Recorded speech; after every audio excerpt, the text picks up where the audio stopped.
10 अप्रैल 1912 ये वो दिन था जब दुनिया का सबसे बड़ा और लग्जरियस शिप आरएमएस टाइटैनिक अपनी पहली यात्रा के लिए तैयार था। टाइटैनिक का ये सफ़र इंग्लैंड के साउथहैम्पटन से न्यूयॉर्क के लिए निकलने वाला था। तब वहाँ का माहौल कुछ अलग ही था, क्योंकि लोगों ने टाइटैनिक के बारे में इतना सुन रखा था कि वो टाइटैनिक की विशालता और उसकी सुंदरता को देखने के लिए उमड़ पड़े। ऐसा माना जाता है कि लगभग 1 लाख लोग टाइटैनिक को देखने आए थे। टाइटैनिक में लगभग 2240 लोग मौजूद थे, जिनमें से 900 के आसपास क्रू मेंबर्स थे। इन सवार यात्रियों में आम नागरिक से लेकर बड़े बड़े बिजनेसमैन, एक्टर भी मौजूद थे। टाइटैनिक अपने कंस्ट्रक्शन के टाइम से ही फेमस था। टाइटैनिक को बनाने में 3 साल का समय लग गया था और टाइटैनिक को बनाने में उस टाइम की एडवांस टेक्नोलॉजी का भी यूज किया गया था। टाइटैनिक जितना सुंदर बाहर से दिखता था, उससे कई गुना ज़्यादा सुंदर वो अंदर से था। इसके आगे बड़े बड़े 5 स्टार होटल भी फेल थे। इसमें 2 बड़े ground stairs, swimming pool, restaurants, 1 library, gym, Turkish bath, electric bath, barber shop और ना जाने किन किन। टाइटैनिक एक चलता फिरता लग्जरियस होटल था, जिनमें सारी सुविधाएं उपलब्ध थी। इसकी सेफ्टी फीचर इसे और भी वैल्यूएबल बनाते हैं। टाइटैनिक को ऐसे बनाया गया था जिससे अनसिंकेबल यानी कभी ना डूबने वाला जहाज कहा जाता था। टाइटैनिक को बनाने में डबल बॉटम हॉल का इस्तेमाल किया गया था। डबल बॉटम हॉल जहाज को बहुत ही मजबूत और सुरक्षित बनाते हैं। सफ़र के वक्त शिप का निचला हिस्सा लगातार पानी में रहता है। ऐसे में उसका किसी भी अंदरूनी चट्टान या अन्य किसी चीज़ से टकराने का खतरा रहता है। टाइटैनिक के डबल बॉटम हॉल के कारण यदि उसका निचला हॉल किसी टक्कर से टूट भी जाए तो दूसरा हॉल जहाज को डूबने से बचाता है। टाइटैनिक का दूसरा सबसे बड़ा फीचर ये था कि उसको 60 वाटर टाइट कंपार्टमेंट में डिवाइड किया गया था। अगर किसी टकराव की वजह से एक कंपार्टमेंट में यदि लीकेज हो जाए और उसमें पानी भर जाता है, तब भी वो पानी किसी और कंपार्टमेंट में नहीं जा सकता। ये सेफ्टी फीचर बाकी सभी कंपार्टमेंट को सुरक्षित रखती है। टाइटैनिक को इस तरह से तैयार किया गया था कि यदि 16 में से 4 कंपार्टमेंट में पानी भर भी जाता है तो भी टाइटैनिक कभी नहीं डूबेगी। इसलिए टाइटैनिक को कभी ना डूबने वाला जहाज कहा जाता था। टाइटैनिक को बनाने वाली company the white star line का ये सबसे बड़ा, सबसे सुंदर और सबसे मजबूत प्रोजेक्ट था। अप्रैल 1912 को टाइटैनिक एक छोटी सी ट्रायल के बाद 10 अप्रैल 1912 को टाइटैनिक अपनी पहली यात्रा के लिए तैयार था। दोपहर को इंग्लैंड के साउथहैम्पटन से न्यूयॉर्क के लिए रवाना कर दिया जाता है। टाइटैनिक जहाज के कैप्टन एडवन जॉन स्मिथ थे। ऐसा कहा जाता है कि ये इनकी लास्ट जर्नी थी, उसके बाद ये रिटायर होने वाले थे। साउथहैम्पटन से न्यूयॉर्क पहुंचने में 7 से 8 दिन का समय लगता था, लेकिन टाइटैनिक को बनाने वाली कंपनी व्हाइट स्टार लाइन चाहती थी ये जहाज 7 दिन में न्यूयॉर्क पहुंच जाए। इस तरह कंपनी टाइटैनिक को लेकर एक मिसाल कायम करना चाहती थी कि टाइटैनिक न केवल दुनिया का सबसे बड़ा, सबसे सुंदर जहाज है, बल्कि वो स्पीड के मामले में भी बाकी जहाज़ों से आगे है। Captain Smith white star line के सबसे भरोसे कैप्टनों में से एक थे, जिन्होंने अपने लाइफ का 32 ईयर्स इस कंपनी के लिए काम किया था। इसलिए वो कंपनी के ऑर्डर को फॉलो करते हुए स्मिथ ने जहाज को फुल स्पीड में चलाना शुरू कर दिए। टाइटैनिक के क्रू मेंबर्स में भी कुछ चेंजेस किए गए थे। टाइटैनिक के एक ऑफिसर डेविड बेलियर की जगह दूसरे ऑफिसर को नियुक्त किया गया था। जब डेविड शिप छोड़कर जा रहे थे तब वो गलती से अपने लॉकर की भी चाबी साथ ले गए। दुर्भाग्य से उस लॉकर में थी दूरबीन। डेविड की इस छोटी सी गलती ने टाइटैनिक के विनाश में एक अहम भूमिका निभाई। कैप्टन स्मिथ जानते थे जनवरी से अप्रैल के महीनों में आइसबर्ग की संख्या बहुत ही अधिक होती है, इसलिए कैप्टन ने सीधे नॉर्थर्न रूट को छोड़ के साउथर्न रूट का एक थोड़ा लंबा रास्ता चुना।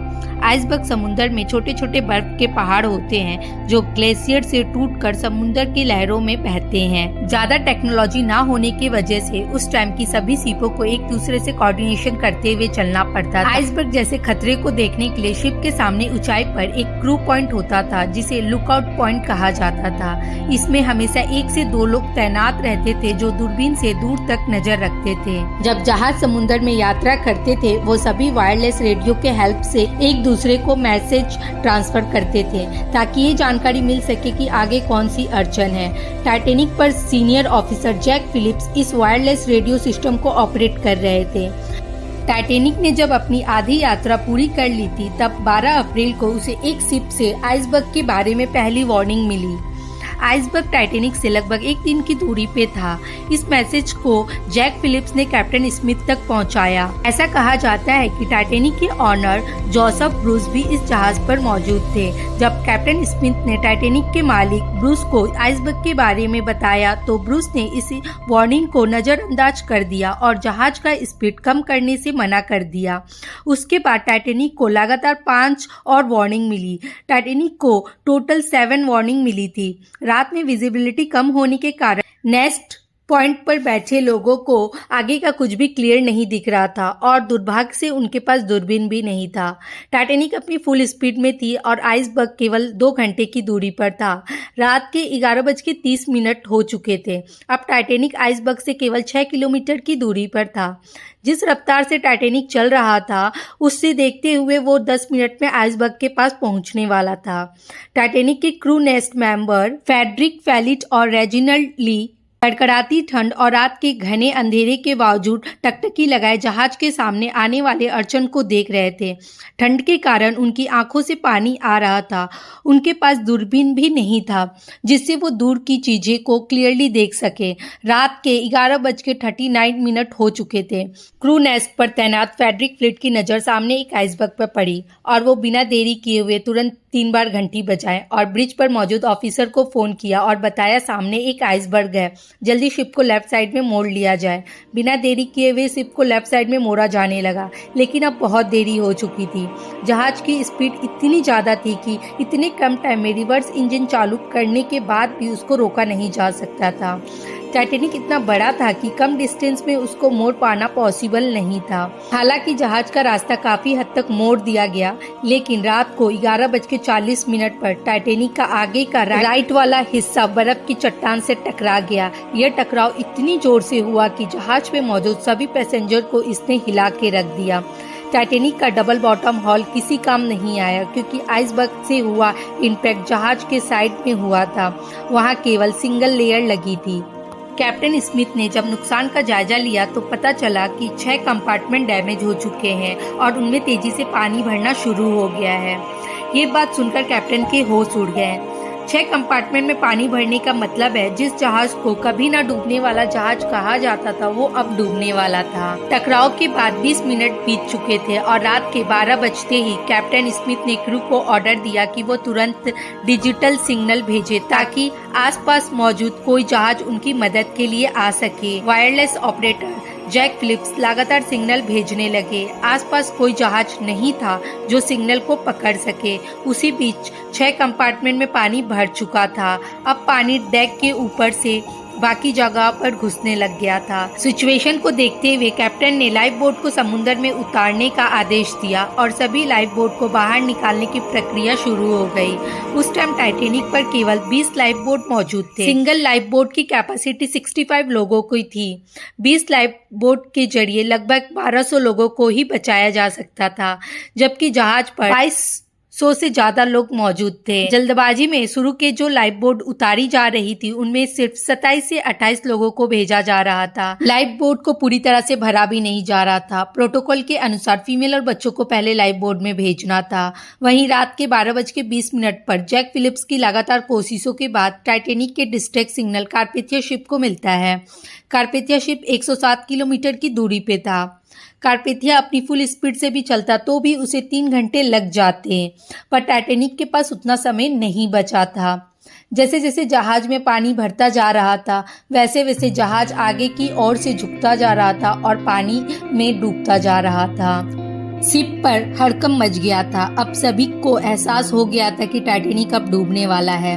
सब लोग अपनी जान बचाने के लिए लाइफ बोट में जगह पाना चाहते थे, लेकिन फर्स्ट क्लास पैसेंजर को ज़्यादा महत्व दिया गया। 1:50 पर जब लास्ट लाइफ बोट को जहाज से उतारा जा रहा था तब शिप पर 1500 से भी अधिक लोग मौजूद थे। चारों ओर खौफ का माहौल था। जो लोग तैरना जानते थे वो समुद्र में कूद रहे थे। उस समय समुद्र का पानी -2 डिग्री सेल्सियस तक ठंडा था। इतने ठंडे पानी में कोई भी इंसान 15 से 20 मिनट से ज्यादा नहीं जिंदा रह सकता। कुछ लोग मौत को स्वीकार कर लिए थे। अभी भी क्रू मेंबर्स लगातार डिस्ट्रैक्ट सिग्नल भेज रहे थे। वो आसमान में रॉकेट भी चला रहे थे ताकि आसपास कोई जहाज उनके संकेत को देख सके और मदद के लिए आ सके, लेकिन कोई भी जहाज मदद के लिए नहीं पहुंच सका। टाइटैनिक में पानी तेजी से भरने लग गया था और जहाज तेजी से डूबने लग गया था और आगे का हिस्सा पूरी तरह से पानी में समा चुका था और पिछला हिस्सा पानी के ऊपर उठने लग गया था। यह देखकर कैप्टन स्मिथ ने क्रू को सभी अपनी जान बचाने के लिए कहा, लेकिन जैक फिलिप्स अपनी जान की परवाह किए बिना आखिरी सेकंड तक डिस्ट्रेस सिग्नल भेजते रहे।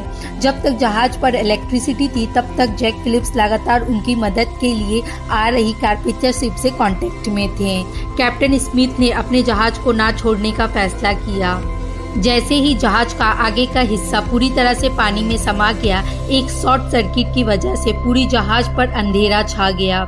जहाज का पिछला हिस्सा पूरी तरह से हवा में खड़ा हो गया था और दबाव के कारण टाइटैनिक दो हिस्सों में टूट गया। रात के 2:20 पर टाइटैनिक अटलांटिक महासागर की गहराइयों में समा गया।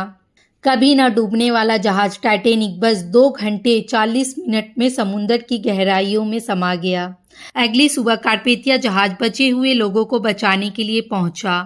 केवल 706 लोग ही इस भयानक हादसे में जिंदा बच पाए। 3 दिन बाद 18 अप्रैल को रात 9:30 बजे कारपेथिया न्यूयॉर्क पहुंचा, जहां 40,000 लोग भारी बारिश के बीच उनका इंतजार कर रहे थे। इस घटना के इन्वेस्टिगेशन के बाद चौंकाने वाली बात सामने आई। दरअसल जब टाइटैनिक डूब रहा था तब उस पर मौजूद हर इंसान को बचाया जा सकता था, क्योंकि टाइटैनिक से केवल 37 किलोमीटर दूर एक और शिप मौजूद था जो समय पे आके हेल्प कर सकता था। ये वही एसएस कैलिफोर्निया जहाज था जिसने आखिरी बार टाइटैनिक को आइसबर्ग की चेतावनी दी थी। इन्वेस्टिगेशन में पता चला आइसबर्ग के खतरे के कारण कैलिफोर्निया शिप ने रात को वहीं रुकने का फैसला किया और उसने अपना वायरलेस रेडियो भी ऑफ कर दिया था, इसलिए उसको टाइटैनिक का डिस्ट्रैक्ट सिग्नल रिसीव नहीं हो पाया। कैलिफोर्नियन शिप के क्रू ने टाइटैनिक से उड़ने वाली रॉकेट और फ्लेयर्स को देख लिया था, जिसकी जानकारी कैप्टन स्टैनली लॉर्ड को दी गई।